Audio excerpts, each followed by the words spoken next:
Era mi cumpleaños. Estaba sentado solo en la sala, con la nieve ligera cayendo por la ventana, sosteniendo un informe de diagnóstico recién llegado del hospital. El médico dijo que la vieja lesión en la parte baja de la espalda se había agravado. Necesitaba cirugía pronto, o podría perder la capacidad de caminar, e incluso podría quedar postrado en cama. La cirugía y la rehabilitación te costarán un poco más de 30.000, dijo con suavidad, quitándose las gafas. Su tono era tranquilo, pero la advertencia era clara. Asentí y sonreí cortésmente, aunque sentía una opresión en el pecho. Revisé mi cuenta bancaria. Tenía poco más de 10.000 en la cuenta corriente, y mi certificado de depósito no vencía hasta dentro de 3 meses. Sacar el dinero antes de tiempo me costaría un montón de intereses.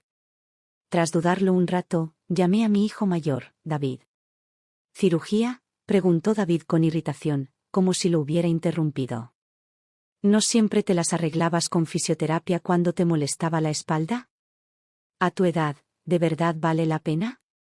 Apreté el teléfono con fuerza y mantuve la voz serena. El médico dijo que esta vez es diferente. El disco está presionando un nervio. Si no me operan, podría no volver a caminar. Hubo una pausa, y luego soltó una breve carcajada. Mamá, ¿estás segura de que no te están metiendo miedo?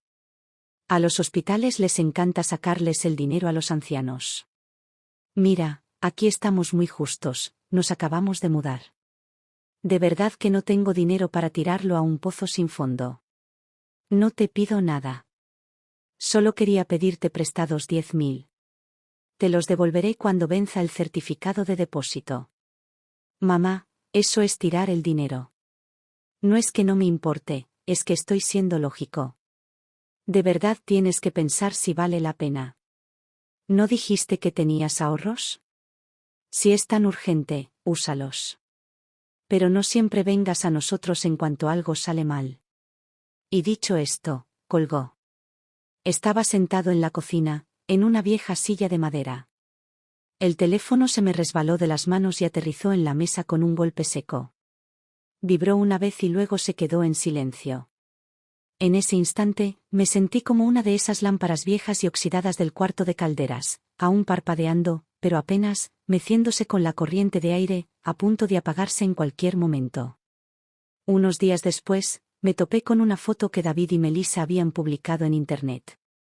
Estaban en una playa de Hawái, vestidos con ropa de resort, radiantes bajo el sol. Melissa la había subtitulado, Tiempo de relax en familia. Cada centavo bien invertido. Me quedé mirando la pantalla durante unos segundos y luego apagué lentamente mi teléfono. No grité. No los confronté. En lugar de eso, me levanté, entré al dormitorio y cogí una caja de madera de color marrón oscuro que estaba escondida en lo alto del estante del armario. Esa caja no era para joyas ni recuerdos. La tenía desde los turnos de noche en Harbour Machinery hacía más de 20 años.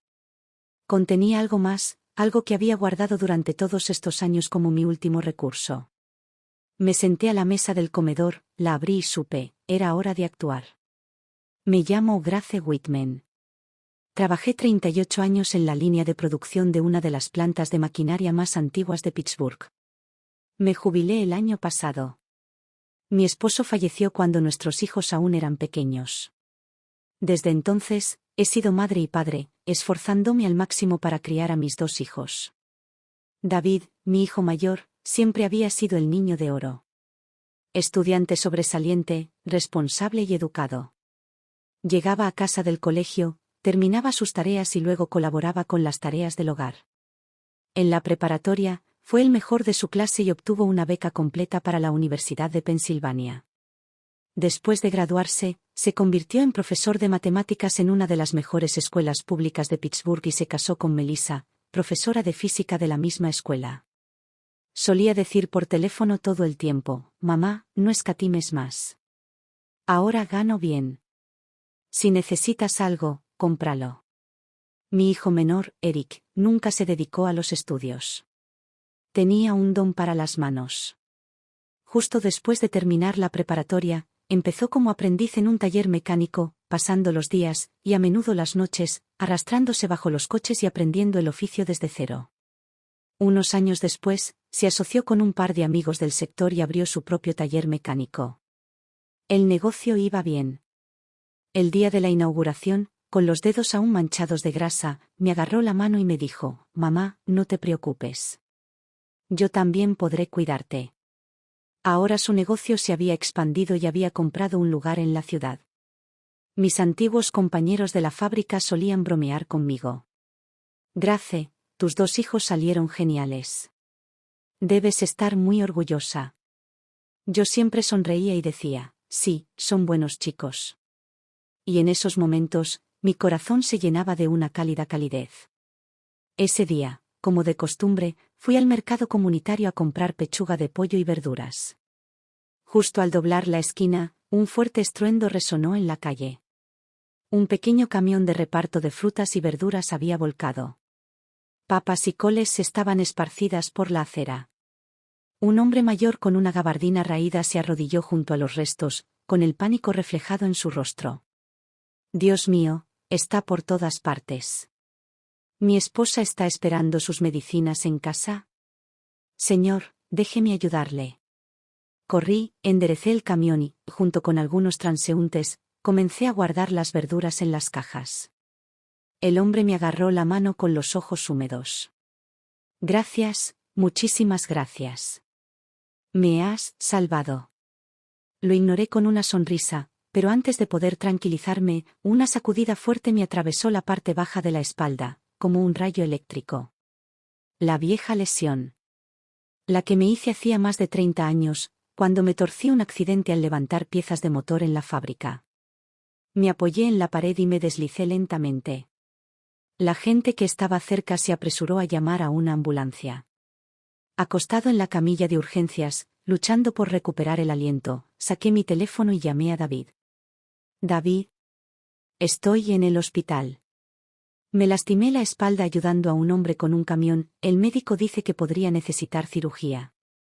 De fondo, se oía el parloteo ruidoso de los niños, parecía un patio de recreo. La voz de David era apresurada y despectiva. «Mamá, estoy con mis alumnos. Tenemos algo de actividad. Deja que los médicos te vean primero, te llamo luego». Luego colgó. Los resultados fueron los esperados: hernia discal aguda, nervios ya comprimidos. El médico recomendó una cirugía inmediata. «El procedimiento, más la rehabilitación, costará unos 35.000, dijo con tono serio. Si se demora, su capacidad para caminar podría verse afectada permanentemente». Apreté con fuerza el comprobante de pago, con la palma de la mano fría. Tenía unos 15.000 en mi cuenta corriente.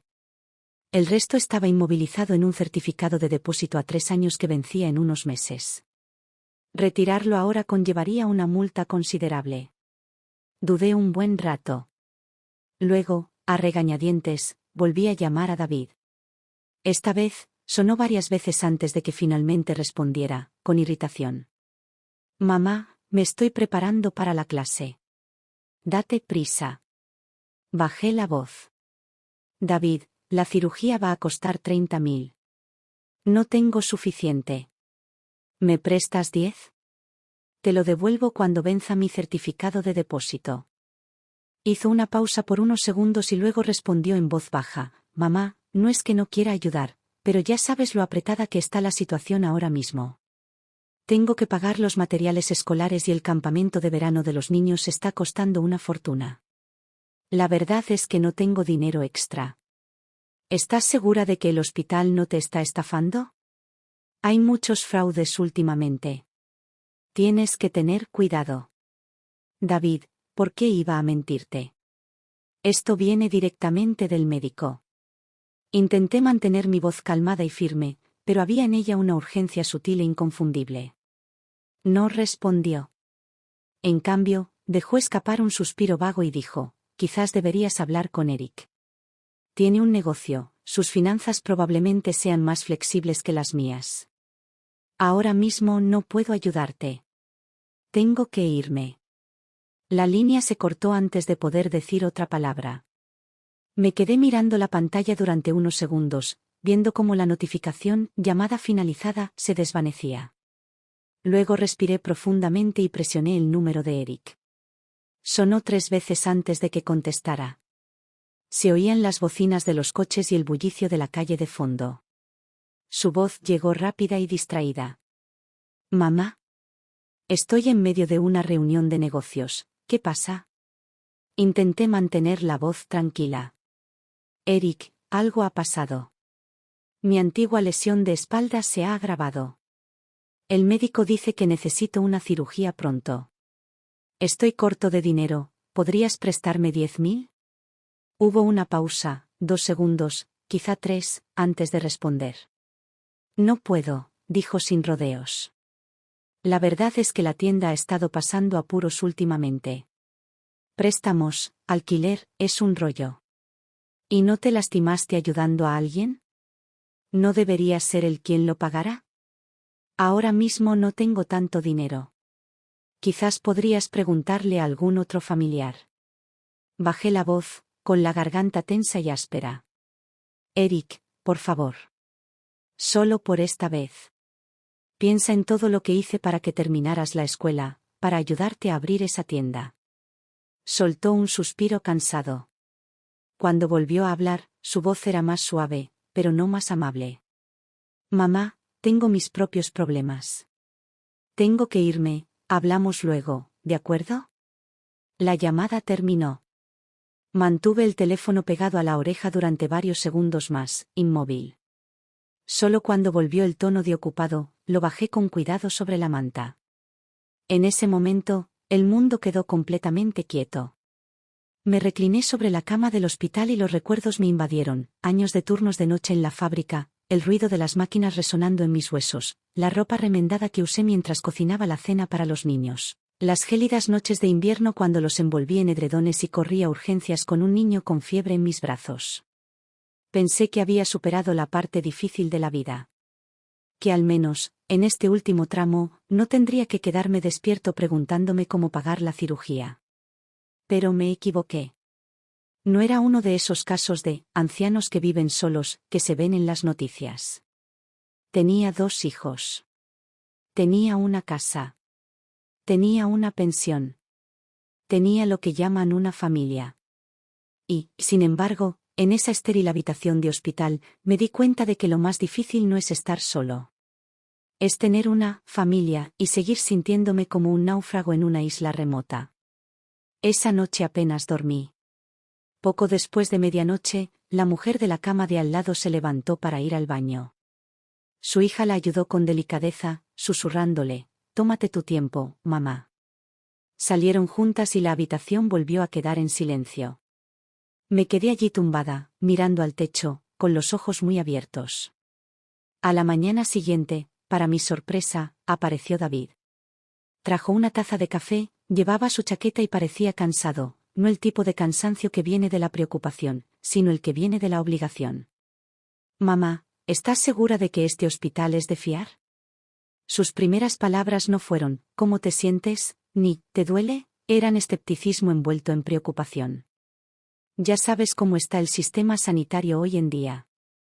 Te matan del susto solo para llevarte a la mesa de operaciones. Quizás debería llevarte a otro sitio para una segunda opinión. Me obligué a incorporarme a pesar del dolor que me recorría la espalda. Este es el hospital al que siempre he ido. El médico me lo explicó todo con claridad. No me asustan. Necesito la cirugía y necesito el dinero. David frunció el ceño. Mamá, no te emociones. El tratamiento conservador también funciona. Tuve un compañero de trabajo que mejoró solo con medicamentos, no gastó ni un centavo en cirugía. Se me encogió el corazón. Lo vi claramente. No se trataba de preocupación. Se trataba de dinero. De evadir el gasto. No grité. No lloré. Solo le hice una pregunta en voz baja. David, ¿de verdad vas a dejar que acabe en una cama, necesitando ayuda solo para ir al baño? Su tono se endureció.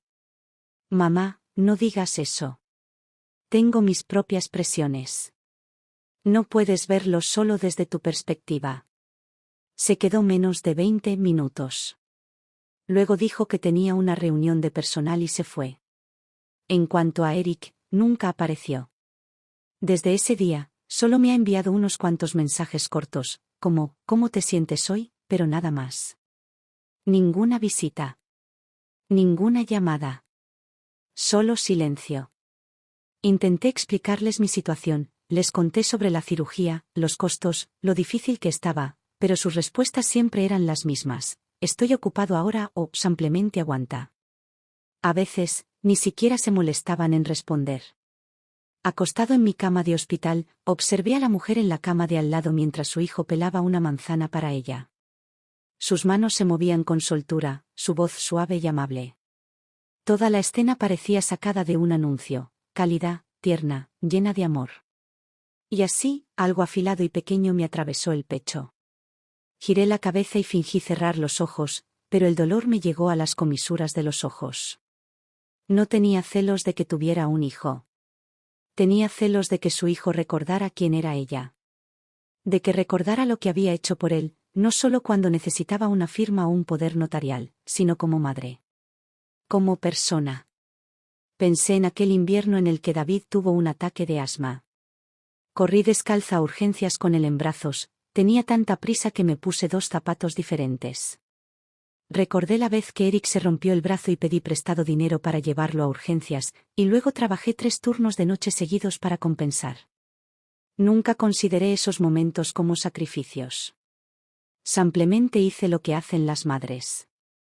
¿Y ahora? Uno me dice que no les sobra dinero y el otro me pregunta si estoy seguro de que no me están estafando. Todos los días, tumbado allí, mirando el techo blanco y estéril, me preguntaba. Grace, ¿te equivocaste? ¿Fue un error depositar todas tus esperanzas en tus hijos? Esas noticias sobre padres ancianos obligados a abandonar sus hogares, presionados para ceder propiedades, abandonados mientras estaban enfermos, yo solía pensar que eran tragedias lejanas. Ahora creo que podría ser el siguiente. Así que cogí el teléfono y llamé a Bill Simmons, mi antiguo compañero de Harbour Mechanics. Trabajamos codo con codo durante 20 años. ¿Grace?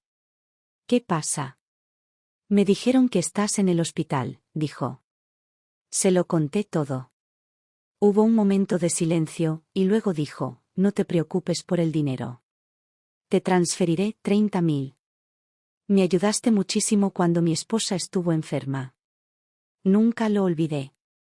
Se me hizo un nudo en la garganta. Bill, vives de la jubilación como yo. No puedo pedirte que.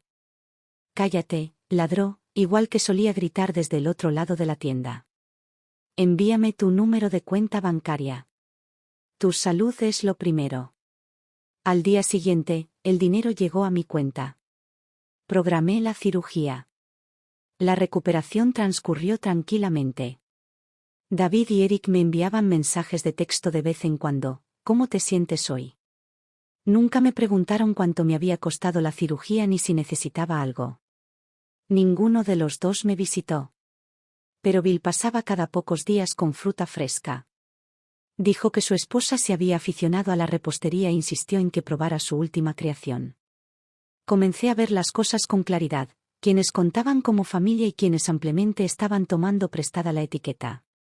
3 semanas después de que me dieron el alta, cumplí 65 años. Escribí invitaciones. Una para David y su familia. Otra para Eric y los suyos. Y otra para Bill. El día de la fiesta, la familia de David llegó tarde. Melissa se quitó el abrigo y cantó, «Feliz cumpleaños». Es que hemos estado muy ocupados. El banco ha estado como una cabra últimamente, ni siquiera tuve tiempo de comprar un regalo. Sonreí. No pasa nada. Me alegro de que estés aquí.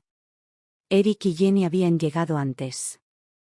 Jenny estaba en la cocina, cocinando una sopa a fuego lento.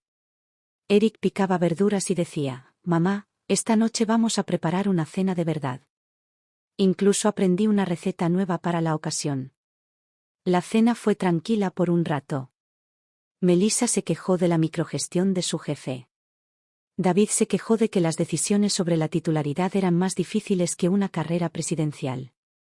Eric conversó sobre las nuevas herramientas eléctricas que el taller acababa de adquirir. Cogí una costilla con mis palillos, sonreí levemente, pero por dentro me sentía espeso y pesado, como si algo inamovible se hubiera asentado en el fondo de mi pecho. David estaba en medio de una diatriba sobre su bono cada vez menor de este año, cuando el teléfono de Melissa se iluminó sobre la mesa.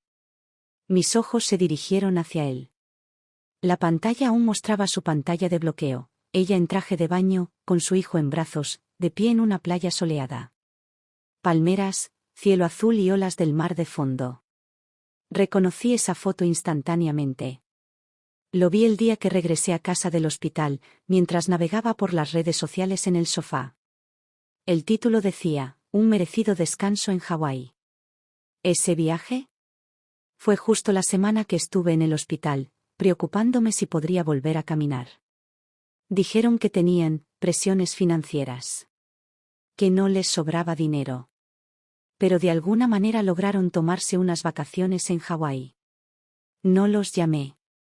En lugar de eso, bebí mi sopa tranquilamente y les permití que representaran su pequeña obra de teatro en la mesa, cada línea perfectamente ensayada, educada, apropiada, y completamente hueca.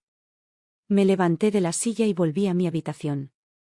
Mis pasos eran firmes, pausados, casi como si quisiera darles tiempo para que se desahogaran en su inquietud, para que el silencio se espesara como la niebla.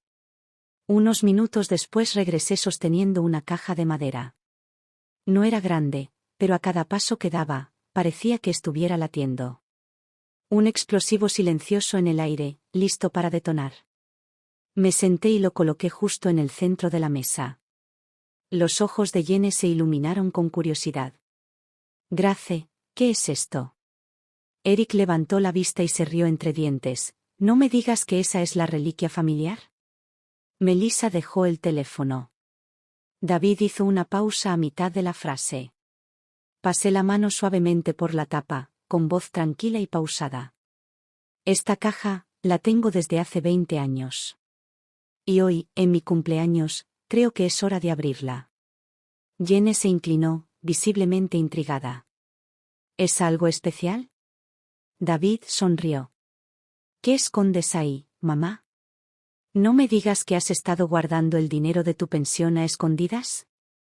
Coloqué la palma de mi mano sobre la parte superior de la caja, con la voz baja pero clara, como el comienzo de una carta sin remitente.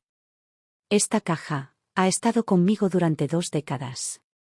Y hoy quiero hablarte, no como tu madre, sino como persona. Hice una pausa y miré a mi alrededor, a los rostros que me eran familiares, pero que de repente parecían tan lejanos.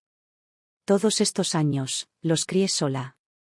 Desde sus primeras palabras hasta sus graduaciones universitarias, sus bodas y sus nuevos hogares. Pensé que el amor que les di sería correspondido con respeto. Que lo honrarían, que lo recordarían. Miré entre David y Eric, dejando que el silencio permaneciera por un segundo más. Pero solo hizo falta una cirugía para demostrarme lo equivocado que estaba. David bajó la mirada. Melissa aferraba una servilleta, limpiando compulsivamente un plato que ya estaba impecable. Eric me miró con un destello de culpa en los ojos. Me volví hacia Bill, sentado en silencio al final de la mesa. Firme como siempre, como lo había sido durante 40 años en la fábrica, nunca ruidoso, pero nunca ausente. Por suerte, no estaba completamente solo. Tenía un verdadero amigo. Alguien que, cuando las cosas se pusieron difíciles, no dudó en ayudar. Bill me ayudó y me dio el dinero que necesitaba para mi cirugía, sin pensarlo 2 veces. Y ustedes dos, levanté la mano de la caja y mi voz se volvió fría, cortante como una corriente de aire invernal, me enseñaron que la sangre no siempre conlleva responsabilidad. La mesa quedó en completo silencio. Se oía a Melissa tragar saliva. Tras un largo silencio, David por fin habló. Mamá, dijiste que nos contarías cuando lo descubrieras. ¿Qué quieres decir exactamente? Nosotros también tenemos trabajos, vidas y responsabilidades. Actúas como si tuviéramos que dejarlo todo. Ah, ¿ocupado? Lo interrumpí, subiendo el tono de voz sin poder contenerme. ¿Estabas ocupado mientras estabas descansando en las playas de Hawái? El rostro de David palideció. El tenedor de Melissa se le resbaló de los dedos y cayó ruidosamente en su plato. Eric se giró hacia él con el ceño fruncido. Espera. ¿Hawái? Me dijiste que no podías irte porque la escuela estaba llena y estabas abrumado con las calificaciones. David se puso rígido. Eran vacaciones. Tomé vacaciones pagadas. Y ese viaje fue con nuestro propio dinero. Mamá, no puedes usar como arma el hecho de que no te prestamos dinero. Saqué mi teléfono, lo deslicé una vez y giré la pantalla hacia ellos. La imagen era una captura de pantalla de las redes sociales de Bill. Melissa, de pie en la playa en traje de baño, sostenía a su hijo. Las palmeras se mecían detrás de ella y el cielo azul se cernía sobre ella. Dijiste que no tenías dinero. Ni tiempo. Pero mientras yo estaba en una cama de hospital esperando la cirugía, tú bebías agua de coco bajo las palmeras, tomando fotos. Tú, miré a David a los ojos, eres profesor. Hablas de ética y responsabilidad en clase todos los días. Dime, ¿cómo te llevas contigo mismo delante de tus alumnos? La cara de Melissa se sonrojó profundamente. Grace, eso es injusto. Lo estás exagerando. Nosotros también estábamos muy estresados, la hipoteca, el préstamo del coche, no nos quedaba nada para dar. Me volví hacia Eric, en voz aún más baja. ¿Y tú, Eric? Dijiste que tenías poco dinero. Pero la semana que me dieron de baja, pasé por tu tienda. Vi tu libro de cuentas, depósitos de 5 cifras, uno tras otro, todos registrados en blanco y negro. Eric bajó la mirada, con las orejas rojas como la sangre. Sus palabras salieron tensas, como si le arañaran la garganta. Mamá. No quise decir que no quisiera ayudar. Solo tenía miedo. Si te lo diera y no pudieras devolverlo, yo sería el que saldría perdiendo. Dejé escapar una risa fría y aguda. Entonces, ¿para ti mi valor como madre depende de si puedo o no pagar un préstamo de $10,000? Cuando eran niños, me saltaba comidas, trabajaba doble turno y usaba abrigos remendados para que pudieran tener ropa escolar nueva. Cuando estaban enfermos, me sentaba junto a sus camas noches enteras, tomándoles de la mano mientras les ponían suero. Ahora soy yo quien está en el hospital, y solo recibo excusas. Estoy ocupado, no tengo dinero. Pero de alguna manera, encontraron tiempo para las vacaciones. Y miles de dólares para alojarse en hoteles frente al mar.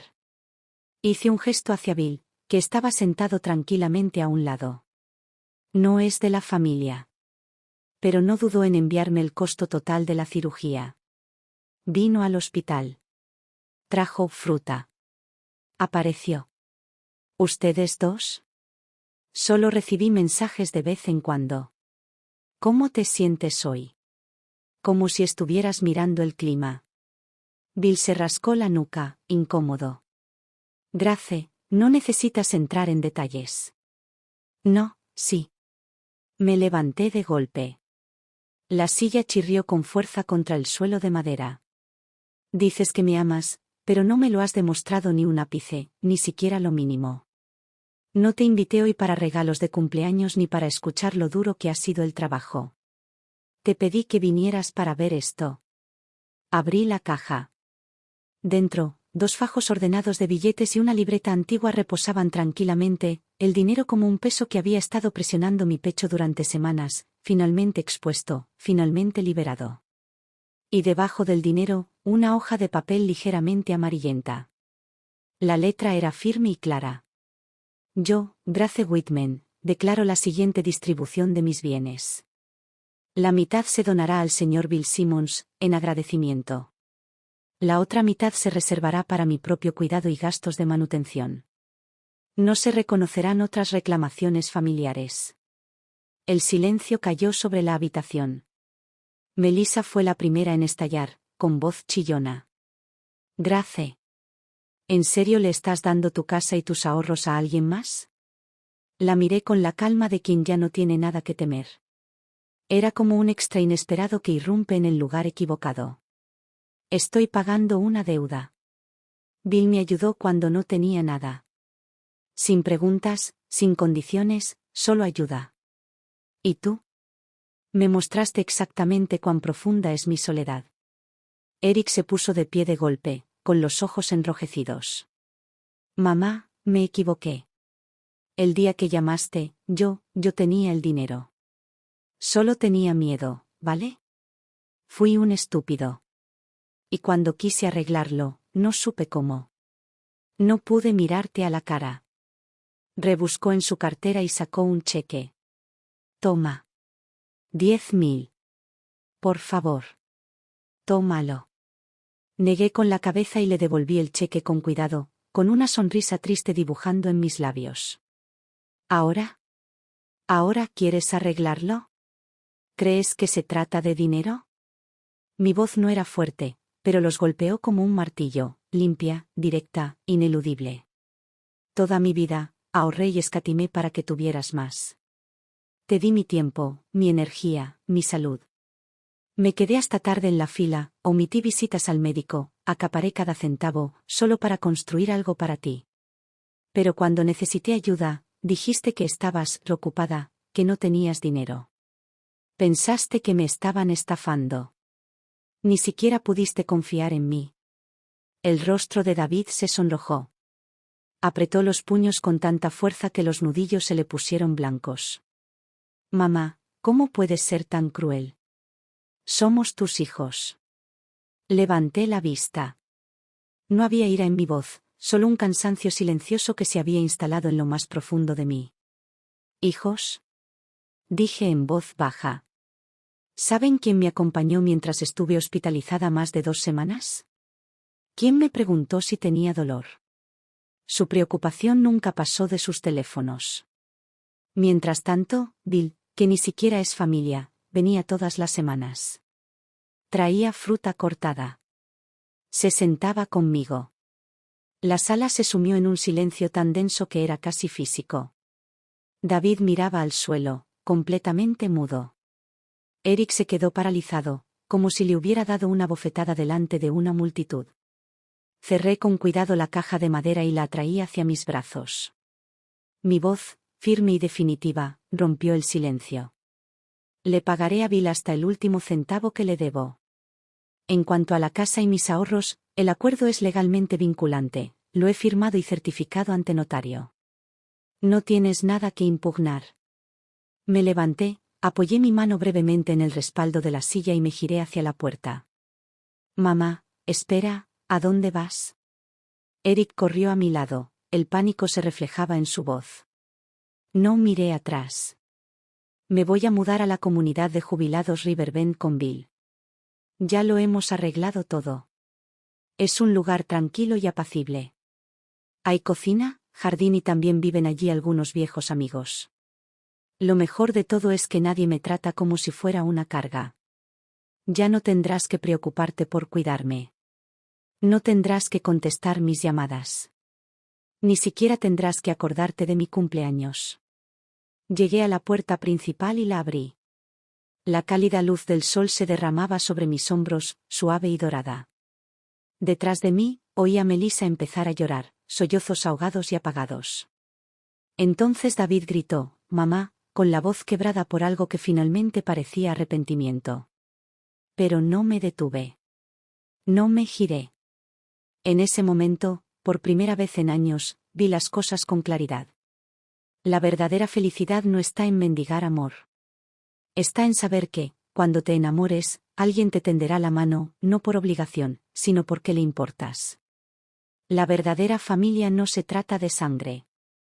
Se trata de empatía. Esa caja de madera no solo contenía dinero y papeles. Contenía la última oportunidad que les daría a mis hijos. Y esa oportunidad había pasado. Salí al pasillo, el suelo de madera crujía bajo mis pies. Cada paso que daba sentía como si me alejara de una versión de mí misma, una que había pasado toda su vida creyendo que criar hijos garantizaba una red de seguridad en la vejez. Quizás un día, cuando tengan sus propios hijos, lo entiendan. Comprenderán que cuando alguien envejece, no quiere regalos caros ni felicitaciones de cumpleaños vacías. Quieren a alguien que entre con ellos al quirófano, sin necesidad de que se lo pidan. ¿Ese momento? Se lo perdieron. El día que me mudé a la residencia de ancianos, el clima era perfecto. El sol se extendía perezosamente sobre los bancos del jardín y los arces, infundiendo una suave calma dorada en todo. Riverbend era un lugar tranquilo. Una pequeña comunidad donde todos los residentes tenían más de 60 años. No había llamadas de cobro ni rumores de que era una carga. Nadie me preguntó cuándo iba a volver a casa. Me encantaba el ritmo lento, el té de la tarde a las 3, el rincón de lectura junto a la terraza acristalada y la forma en que la luz caía a través de las ventanas de la biblioteca. Lo que más me gustó fue que aquí nadie preguntó, ¿dónde están tus hijos? Porque aquí todos ya lo sabíamos, esa pregunta, más que cualquier otra, puede herir profundamente. Al tercer día, Bill y yo nos sentamos juntos en el jardín. Estaba igual que siempre, voz ronca, risa como tejas que se caen de un tejado. ¿Ya te estás instalando?, preguntó, dejándose caer a mi lado con una taza de té. Qué bonito es aquí, dije, mientras observaba a un grupo de mujeres tomando el sol en el césped. La gente lee, toca el violín, planta flores. Nadie te dice que eres demasiado mayor para estar solo. No dije lo que pensaba. Pero Bill lo sabía de todos modos. Me entregó mi taza y preguntó, ¿alguno de tus muchachos ya llamó? Sonreí levemente. Más o menos. Unas semanas después, llegó una carta del abogado de David. Estaba plagado de sincera preocupación y sugerencias bien pensadas, pidiéndome que reconsiderara mis decisiones sobre mi patrimonio y proponiendo que creáramos un espacio para el diálogo familiar. Bebí un sorbo de té mientras guardaba la carta en un sobre. Dentro, incluí una nota adhesiva. Gracias por su preocupación. El acuerdo ha sido notariado. Si tiene alguna otra duda, por favor, contacte a mi abogado. 3 días después, Eric llamó. Mamá, su voz era más débil de lo que recordaba, hueca. Sé que metí la pata. Solo, me preguntaba si podríamos volver a ser como antes. No dije ni una palabra. Simplemente puse el teléfono sobre la mesa y lo dejé sonar solo hasta que se silenció. Unos minutos después, llegó un mensaje de texto. Mamá, solo quería un trozo de tu pastel de manzana. Me quedé mirando esas palabras un rato. Mi mente divagaba, el vapor que salía de la estufa, la canela en el aire, su voz adolescente preguntando si la masa ya estaba lista. Pero lo único que escribí fue: me va muy bien aquí. No tienes que preocuparte por mí. La vida en la comunidad de jubilados resultó ser más satisfactoria de lo que podría haber imaginado. Teníamos clases de jardinería, una pequeña compañía de teatro, talleres de tejido y noches de cine todos los fines de semana. Bill, siempre tan instigador, me nominó coordinadora de actividades del Consejo de Residentes. Intenté rechazarla. De alguna manera, gané por goleada. En mi primera reunión de té, una mujer de unos 90 años se levantó lentamente con su bastón y dijo: gracias, señora Grace. Nos recordó que envejecer no significa perder nuestras opciones. Me senté en un rincón y sus palabras me inundaron como la luz del sol derritiendo la escarcha. Solía decir: no quiero molestar a mis hijos. Ahora digo: no le debo nada a nadie. Pasaron 2 semanas y encontré otro sobre de David en el correo. Esta no la escribió un abogado. Fue escrita a mano, tentativa. Una ofrenda de paz. Escribió: mamá, me gustaría que Ben te visite.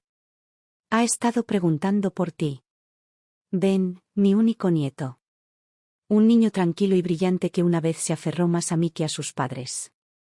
Me quedé mirando esa frase un buen rato. Luego le respondí a David: Ben es bienvenido. Pero, por favor, no vengas con él. Él respondió casi inmediatamente: ¿por qué? Escribí: porque no me debe nada. Pero tú perdiste la oportunidad de pagar lo que sí debías. Esa noche, estaba preparándote en el solario cuando Bill acercó 2 sillas. Nos sentamos, hombro con hombro, viendo cómo los últimos rayos de sol rozaban el cristal. Después de contarle lo de la carta, asintió levemente. Entonces, ¿por fin la viste? Asentí de vuelta. Sí. No vienen a reconciliarse. Intentan recuperar un sentimiento. Quieren dejar de sentirse culpables. ¿Qué vas a hacer? Giré la taza lentamente entre mis manos. No estoy enojada. Y tampoco los voy a perdonar. Simplemente, ya no sigo haciendo el papel. ¿Qué parte? La mamá siempre disponible. La mamá que perdona pase lo que pase. La mamá que espera en la puerta, siempre diciendo, siempre puedes volver a casa. David nunca respondió a ese último mensaje. Y yo no miré atrás. Pero Ben vino. Llevaba una gorra de béisbol caqui y una mochila llena de planetas. En cuanto entró, me sonrió y me preguntó, «Abuela, ¿tienes helado?» Me reí y le alboroté el pelo. «Claro. Chocolate». Esa tarde, hicimos rompecabezas, dibujamos y nos sentamos en un banco junto al jardín a contar historias. Le conté que atrapaba luciérnagas en los maizales con mi abuela.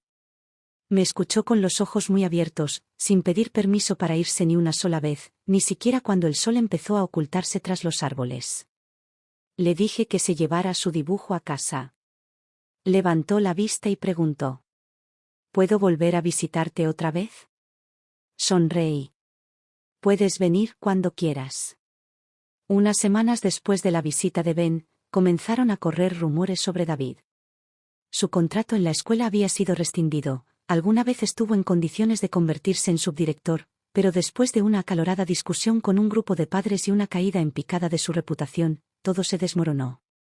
Algunos dijeron que falsificó partes de su historial de investigación.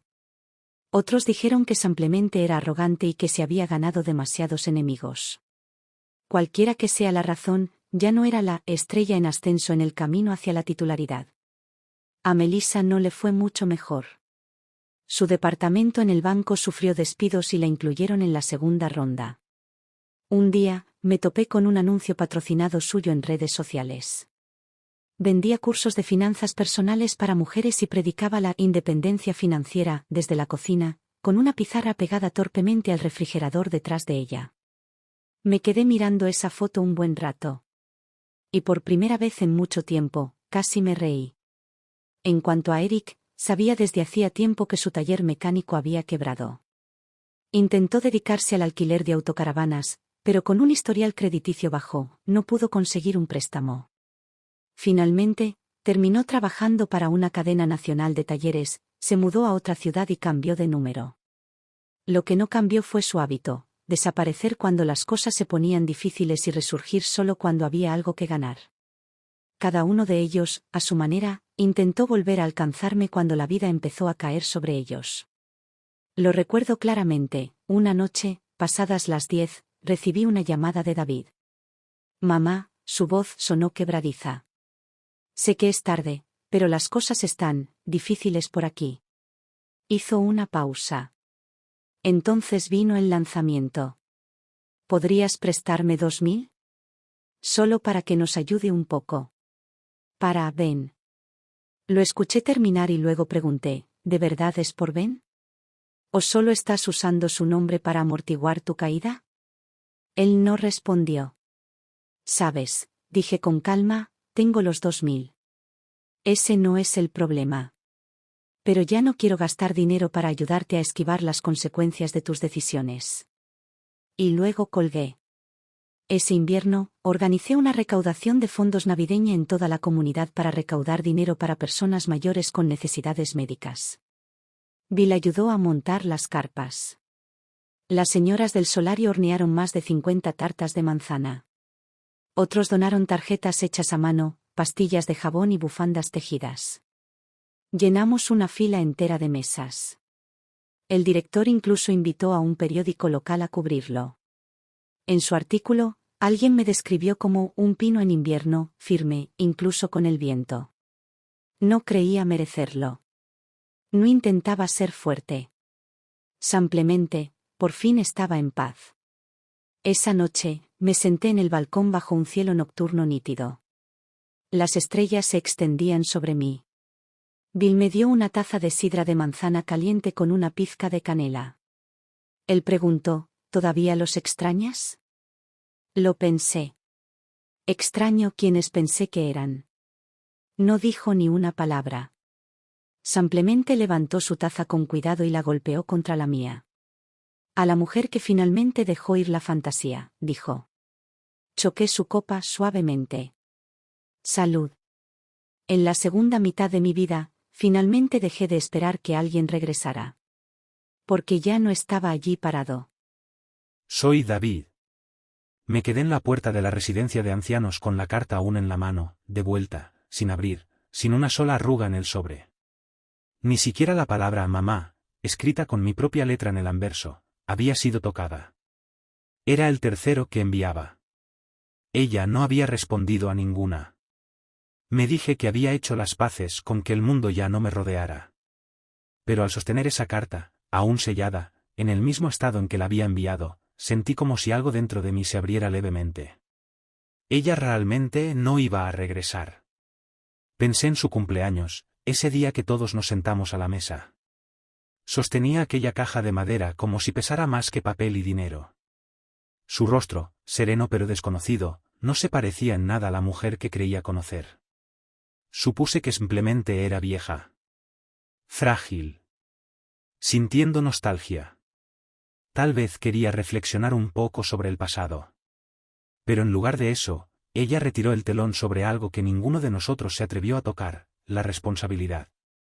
Ese día, no gritó. No lloró. Simplemente expuso cada palabra que habíamos dicho, cada decisión que habíamos tomado, cada ausencia que habíamos justificado, y las expuso a la luz. Recuerdo estar allí sentada, con el cuero cabelludo erizado y la cara enrojecida y caliente. Melissa estaba sentada a mi lado, moviendo la rodilla nerviosamente, esperando una señal, un guión, cualquier cosa que lo explicara todo. Pero no tenía nada que darle. Porque lo que mamá había sacado de esa caja no era dinero, era la factura.